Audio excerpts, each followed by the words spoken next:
Well, hello and thank you for joining us today. Today I want to look at the fall of man, which is found in Genesis chapter 3. If it was removed, the Bible would no longer make sense. Indeed, life would not make sense. Having started out in Edenic bliss, Genesis 3 explains why life can be so painful now for us, though it also gives us hope as the redemptive work of Christ is first mentioned. When we read the first 6 verses, we see that the fall of humanity results from a complete reversal of God's divine design.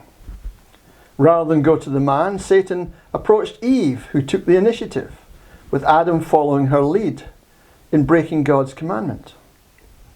But God held the man responsible. Romans 5:12 says, just as sin entered the world through one man, and death through sin, and in this way death came to all men. And 1 Corinthians 15:21 says, death came through a man. Adam was ultimately responsible because God had put him in charge. Reading the first 6 verses of Genesis 3, we see the devious character of the devil. He is crafty, he's shrewd, subtle with intent to deceive. Straight away he calls into question God's goodness and generosity. Did God really say you must not eat from any tree in the garden? God didn't say that at all. They were free to eat from any tree and seed-bearing plant, with one exception, the tree of knowledge. God is a generous God. God, look at how much he provided for Adam and Eve. And for all of us, just look at the wonder and beauty of his creation. Though, of course, this has since been tarnished through our sin. Jesus said in Matthew 20 verse 15, are you envious because I am generous? See, God is the source of all the good in the world. Despite this, the serpent puts doubts in Eve's mind as to God's character.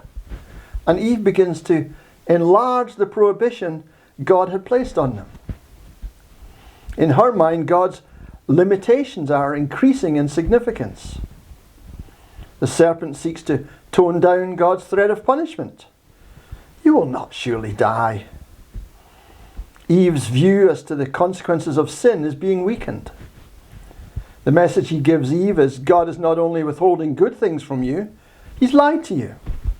His integrity is in question as Satan casts doubt on God's motives. God wants to hold you back. He's got a motive other than love for this restriction, to frustrate your potential. The fruit will give you the same knowledge of good and evil that he has, and he's threatened by what you could become. Eve's loyalty is being redirected from God to self. If this all sounds familiar, that's because the same lies are being presented to us today. Do what you want to do. Ignore what others tell you. Set yourself free. The problem is, as with Adam and Eve, the consequences of ignoring God are deadly. We'll continue this next time. Thank you.